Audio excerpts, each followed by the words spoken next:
l'Institut national de la recherche agronomique est présent, comme toutes les éditions du SIAM, et aussi dans cette édition pour justement une présence qui vient conforter tous les efforts qui sont faits au niveau de la recherche, développement, innovation en accompagnement à la stratégie nationale agricole Génération Green, et ce bien sûr dans plusieurs filières. D'abord, c'est un accompagnement sur la recherche-développement sur plusieurs filières de façon verticale, donc les filières stratégiques, que ce soit les céréales et les légumineuses, que ce soit les oléagineuses, les grandes cultures en général, l'arboriculture aussi, les cultures maraîchères, et puis aussi des cultures qui sont, on va dire, du patrimoine marocain, comme le palmier dattier et l'arganier, le cactus, qui constituent bien sûr des espèces de résilience et puis aussi d'adaptation au niveau de notre pays.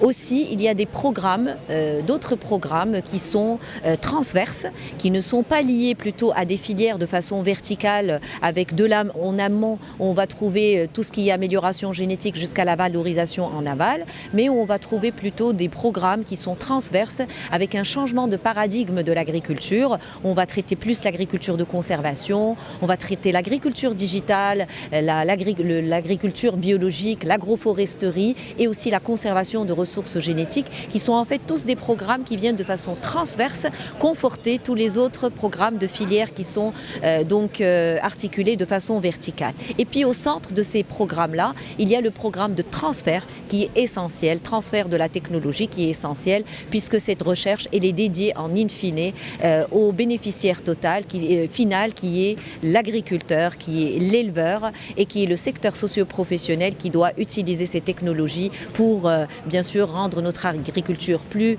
productive et durable en même temps.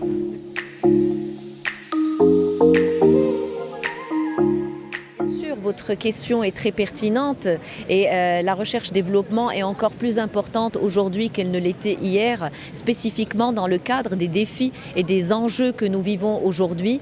Le vrai levier et l'un des leviers majeurs qui restent, c'est celui de l'innovation, parce qu'aujourd'hui, les contraintes climatiques ne sont plus que des contraintes, ce sont en fait des facteurs structurels. Les enjeux politiques et les crises géostratégiques, on en vit constamment, et donc ça devient des données, et aussi la rareté des ressources naturelles, c'est une donnée qui devient structurelle. Et donc ce facteur à horizon ouvert, c'est la recherche-développement qui est capable de créer en fait cette flexibilité qui va nous permettre de trouver des solutions avec une célérité et pouvoir les transférer aux agriculteurs.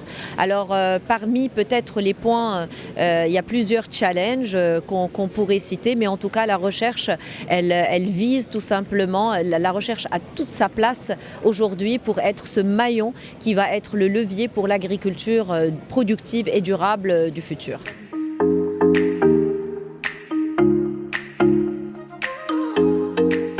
Par rapport au stress hydrique et au changement climatique, il y a plusieurs programmes qui l'adressent, il y en a plusieurs, que ce soit au niveau de l'adaptation ou aussi de l'atténuation. Donc au niveau de l'adaptation, on a des solutions d'adaptation. L'adaptation au changement climatique et aussi à la rareté de l'eau, c'est d'abord en amont par la création variétale, parce qu'on a besoin d'avoir d'abord des espèces et de miser sur les espèces qui sont adaptées à notre contexte climatique, qui sont adaptées aux conditions agroécologiques du Maroc très spécifiques.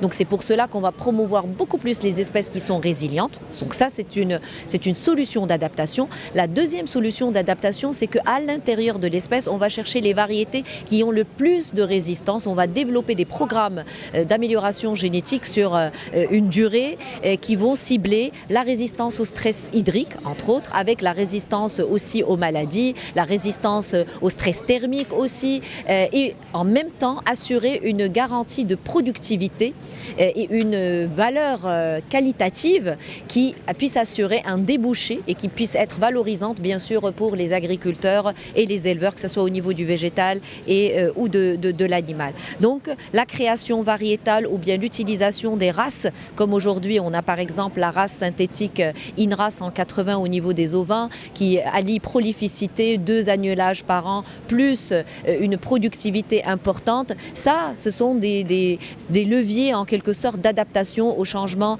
climatique et au stress hydrique. Deuxièmement, il y a aussi la mise au point de pratiques qui sont efficientes. Comment on utilise la ressource? Notamment, vous avez parlé de l'eau. Comment on utilise la ressource pour qu'elle ne soit pas gaspillée, mais qu'elle soit utilisée juste avec la quantité qu'il faut pour générer les rendements qui sont escomptés sans pour autant donc avoir du gaspillage. Et ça, la digitalisation est très importante parce qu'elle nous permet d'avoir des outils d'aide à la décision qui nous permettent d'aller vers cette efficacité. Aussi d'autres méthodes, bien sûr, comme je dirais le semi-direct quand il s'agit de céréales parce qu'on préserve l'eau. Donc il y a plusieurs techniques sur lesquelles on travaille au niveau de l'optimisation et pour que la ressource hydrique puisse être utilisée de façon efficace et efficiente. Mais en tout cas, j'ai cité la création variétale, j'ai cité aussi les techniques bien sûr d'optimisation pour travailler avec l'irrigation déficitaire ou bien d'autres types de technologies en associant bien sûr le numérique pour que ça soit le plus efficace possible. Pour suivre toute l'actualité d'EcoActu.ma, inscrivez-vous sur notre chaîne YouTube et rejoignez notre communauté sur Facebook et sur les autres réseaux sociaux.